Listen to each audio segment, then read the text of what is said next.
हामीहरू चाहिँ ट्रिग्नोमेट्रीको मल्टिपल एङ्गल्सहरूको इक्जाम्पलहरू गर्दै थियौँ, प्र्याक्टिस गर्दै थियौँ। हामी त्यो नै कन्टिन्यू गर्छौँ आज। सो हामीले डिफ्रेन्ट टाइप्सका इक्जाम्पल्सहरू गऱ्यौँ। आज पनि हामी अलि अझ डिफ्रेन्ट इक्जाम्पल लिन्छौँ। जस्तै के छ भन्दाखेरि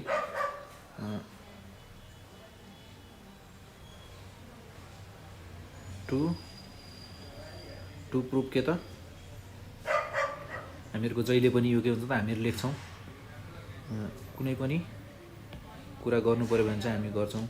के हामीहरूले गर्नुपर्ने छ भने हामी क्वेसनमै देखाइदिन्छौँ कि मतलब हामीले क्वेसनको कुरा पनि हामीहरूले के त सोलुसनमा टक्क टिचरले चेक गर्दा पनि के त के क्वेसन गरेको छ भनेर थाहा पाओस् भन्ने हिसाबमा हामी सोलुसन नै गरिदिन्छौँ क्या।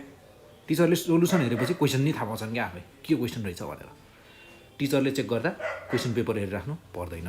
टु प्रुभ हामीले प्रुभ गर्नुपर्ने कुरा के छ त cos 2a by 1 plus sin 2a is equals to 1 minus tan a upon 1 plus tan a is equals to cos a minus sin a upon cos a plus sin a। यसमा के छ त तीनवटा चिज छ क्या, प्रुभ गर्नुपर्ने पनि तीनवटा चिज छ। यो भयो, हामी यसलाई भन्न सक्छौँ एलएचएस भयो, यो हामीहरूको यो भयो मिडिल टर्म, यो भयो हाम्रो आरएचएस होइन त। आरएचएस मिडिल टर्म र आरएचएस, एलएचएस मिडिल टर्म र आरएचएस होइन। हामी के गर्छौँ त एलएचएसबाट सुरु गर्छौँ। यहाँ चाहिँ एलएचएस इज इक्वल्स टु के छ त हाम्रो cos 2a upon 1 plus sin 2a। cos 2a को के छ भन्दाखेरि हामीहरू के गर्छौँ भन्दाखेरि एउटा चिजबाट नि अर्को चिज निकालेर देखाउँछ। यहाँ तीनवटा चिज छ। एलएचएसबाट कि त मैले मिडिल टर्म निकाल्नु पऱ्यो कि त आरएचएस निकाल्नु पऱ्यो होइन। कि त यो मिडिल पार्ट छ नि, यो मिडिल पार्टलाई प्रुभ गर्नु पऱ्यो कि त आरएचएस निकाल्नु पऱ्यो।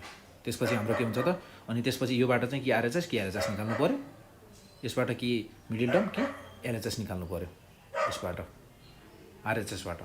त्यसपछि के हुन्छ त हाम्रो प्रुभ हुन्छ। त्यसै गरी हामी अब यहाँबाट चाहिँ के गर्छौँ भन्दाखेरि हामी कसको पनि फर्मुला हामीसँग के छ त अब यो त कस र साइनको टर्ममा नै छ होइन। तर हामीहरूलाई कस 2a र sin 2a को दुवैको फर्मुला के छ त हामीसँग tan छ, tanको फर्मुला छ नि। त्यही भएर चाहिँ हामी यसलाई tanमा लाने कोसिस गर्छौँ, मतलब बिचमा मिडिल टर्म निकाल्ने कोसिस गर्छौँ। जस्तै cos 2a को tanको टर्ममा चाहिँ फर्मुला लेख्दा के छ 1 minus tan square a upon 1 plus tan square a छ होइन। त्यसै गरी 1 plus sin 2a को फर्मुला tanको टर्ममा लेख्दा 2 tan a upon 1 plus tan square a is equals to के छ त अब हामी यसलाई के गर्छौँ भन्दाखेरि पहिला यहाँ तल एलसिएम लियौँ, त्यसपछि तलको माथि माथिको तल हामीहरू पल्टाउने कोसिस गर्छौँ। कोसिस होइन, उल्टाउने पल्टाउने गरेर नै हामी के गर्छौँ त सल्भ गर्छौँ यसलाई। अब हामीहरूको सबै ट्यानमा त आइसकेछ होइन, सबै ट्यानमा छ। अब हामीलाई ट्यानमा पनि के चाहिएको त 1 minus tan a र अपन 1 plus tan a मात्र चाहिएको। अब यहाँ स्क्वायरमा छन्, हामीहरू यो स्क्वायरहरू पनि हटाउने कोसिस गर्छौँ। कोसिस होइन, हामी हटाउँछौँ नै, नहटाइकन त हाम्रो प्रुभ नै हुनेवाला छैन। 2 tan a अपन कसैको दिमागमा त आइसकेको होला क्या कहाँनिर काटिनेवाला छ भनेर। जस्तै अब म के गर्छु भन्दा 1 माइनस 10 स्क्वायर ए यो भयो मेरो एउटा, अर्को छ मेरो के त 1 प्लस 10 स्क्वायर ए। मेरो यो कहाँ जाने भयो त माथि जाने भयो इन्टु 1 प्लस 10 स्क्वायर ए अपन के त 1 प्लस 10 स्क्वायर ए प्लस 2 10 ए। यो के को फर्मुला हो थाहा छ मलाई? यो कहाँ देखे जस्तो लाग्यो क्या। यो छ नि यो चिज छ नि, यो चिजलाई चाहिँ म कहाँ देखे जस्तो लाग्यो कि यति चिजलाई चाहिँ कहाँ देखाएको थियो भन्दाखेरि ए प्लस बी को होल स्क्वायर छ नि, यहीँ देखे जस्तो लाग्यो क्या। A square plus 2ab plus b square, a square b square 2ab छ कि छैन? 1 माइनस 10 स्क्वायर ए। अब मेरो यसमा त 1 प्लस 10 स्क्वायर 1 प्लस 10 स्क्वायर यो त के गर्यो काट्न मिल्यो। काट्दा पनि जहिले पनि यसरी एक साइडबाट टर्र सट्ट यसरी मात्र काट्नु होला है, किनकि फोहोर नहोस् क्या, हेर्दा सफा देखियोस्। टक्क यसरी वान साइडबाट यसरी काट्ने। अनि यो काटेर गइसकेको टर्म गइसकेपछि अनि यो चाहिँ मेरो के भयो त 1 प्लस 10 ए को होल स्क्वायर भयो होइन। यो मेरो 1 प्लस 2 1 प्लस बी को होल स्क्वायरको फर्मुला भयो निस्के छ यहाँ। अब ए स्क्वायर माइनस बी स्क्वायरको फर्मुला के हुन्छ त? A plus b a minus b होइन। अब म यो फर्मुलालाई नि युज गर्छु यहाँ 1 प्लस 10 ए 1 माइनस 10 ए अपन 1 प्लस 10 ए। काट्दा पनि यसरी नकाट्नु होला कि, यसलाई यो एउटा काट्ने अनि तलको स्क्वायर काट्ने गर्छ नि कोही, स्क्वायर काट्ने अनि यहाँ माइनस लेख्ने, त्यस्तो नगरिकन यो दुइटालाई छुट्याएर लेखिदिनु न यार। यसरी टक्क यसरी लेखिदिने, सफा पनि हुन्छ, काट्दा पनि फोहोर नदेखिने क्या। अब मेरो 1 प्लस 10 ए काटेँ, यो र यो काटेँ, फोहोर देखियो त काट्दा पनि? देखिएन नि हो। 1 माइनस 10 ए अपन के त 1 प्लस 10 ए 10 ए।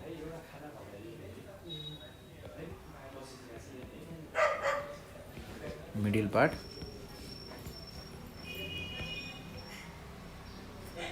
प्रुभड होइन।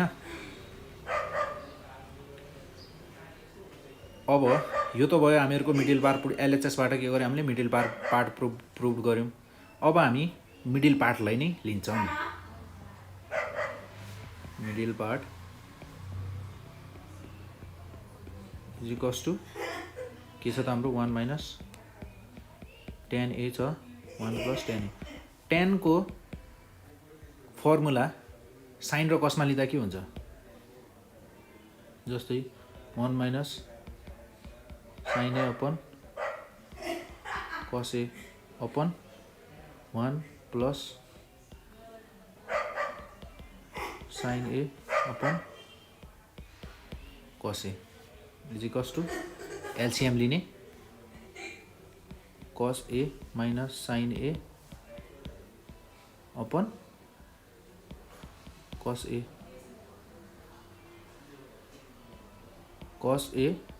प्लस साइन ए अपन कस ए इक्वल्स टु कस ए माइनस साइन ए अपन कस ए इन्टु कस ए अपन कस ए प्लस साइन ए। यसमा मेरो कस ए र कस ए के भयो काटिएर गयो, कस ए माइनस साइन ए अपन कस ए प्लस साइन ए। के आयो त मेरो आरएचएस आयो।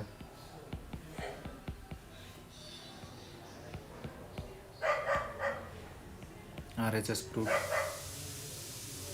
अब म के गर्छु आरएचएस लिन्छु।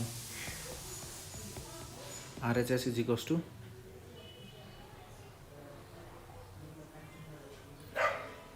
आरएचएस। अब के भन्दाखेरि आरएचएस नलिने हामी, आरएचएस हामीले लिइराख्नु परेन। किन भन्दाखेरि जस्तै हामीले के गर्यौँ भन्दाखेरि एलएचएसबाट के गर्यौँ, एलएचएस पहिला के देखायौँ, एलएचएस इज इक्वल्स टु के गर्यौँ, मिडल पार्ट गऱ्यौँ मिडल पार्ट। अनि के गर्यौँ भन्दाखेरि अझ middle part is equals to RHS गऱ्यौँ। आयो सबै चिज, तिनटै चिज, योबाट यो प्रुभ गऱ्यौँ, योबाट फेरि यो प्रुभ गऱ्यौँ, तिनटै चिज भयो इक्वल। अब केही प्रुभ गर्नु पर्यो, देयरफोर यहाँ यसरी लेखिदिने,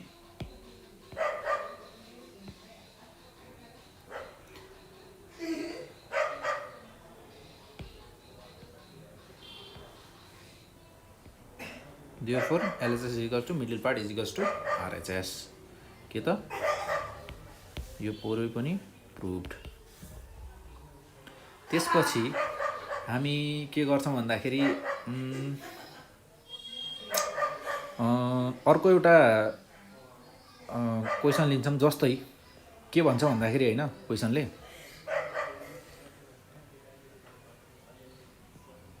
जस्तै सोल्युसन मलाई गिभन के छ भन्दाखेरि, गिभन के छ भन्दाखेरि के भन्छ भन्दाखेरि express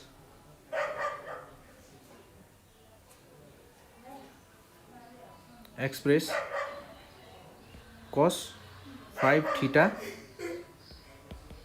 in terms of cos theta।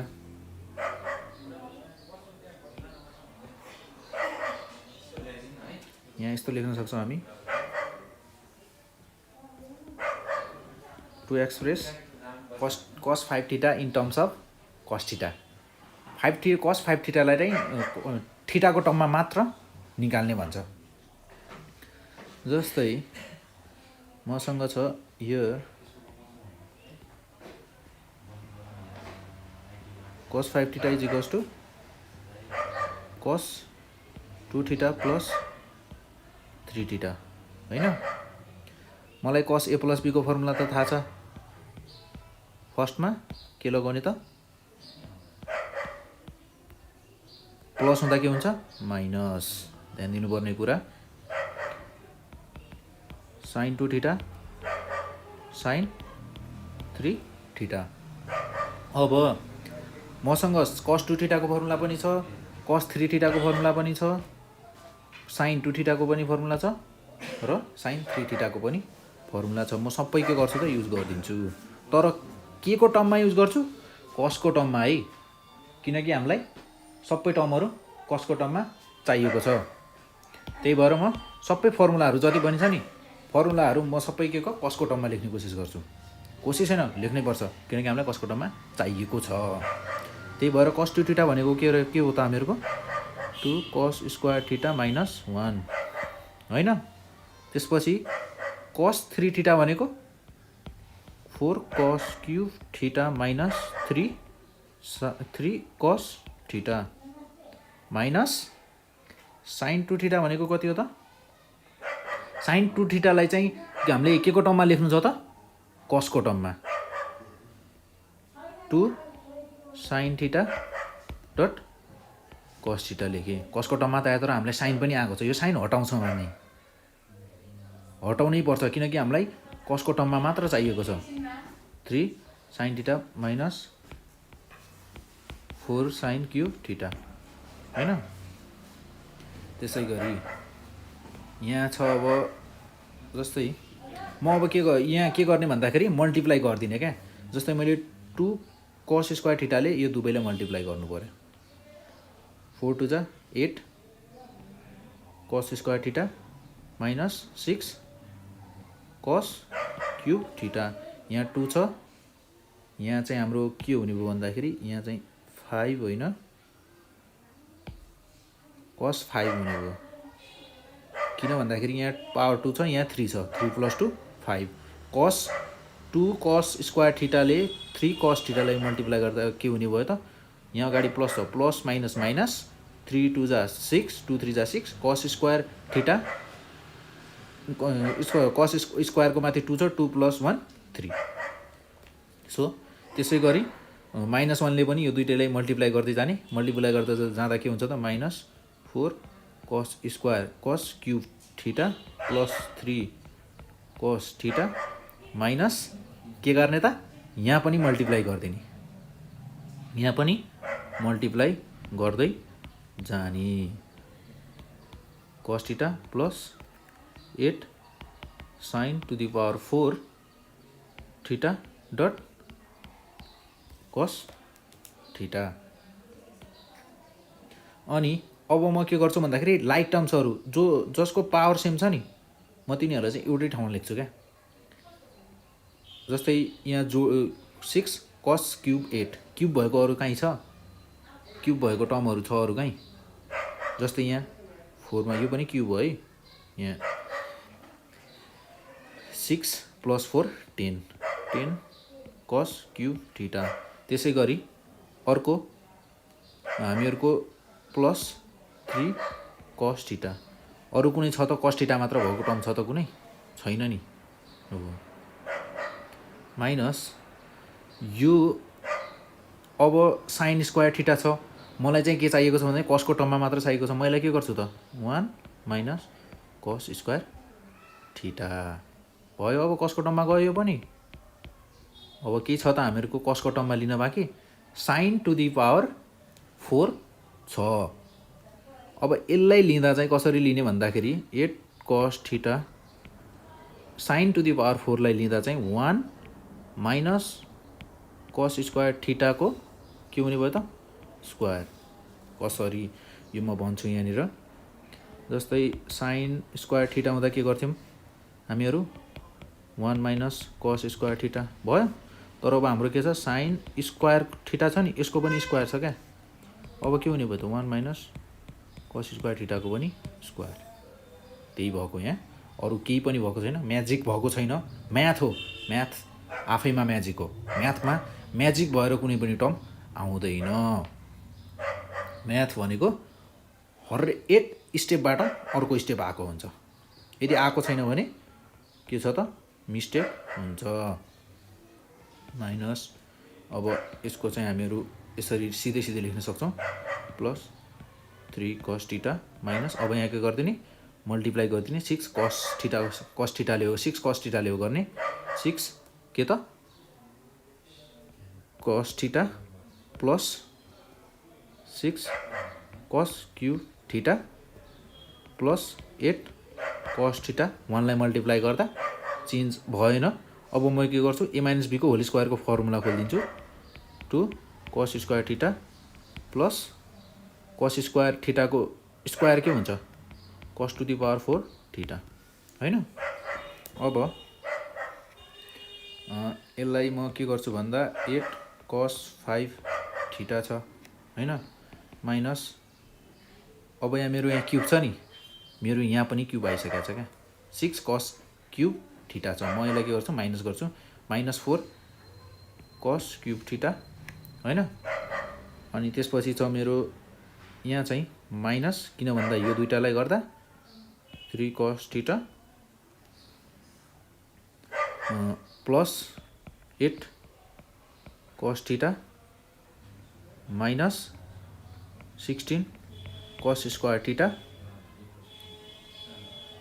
+8 cos to the power 5 8।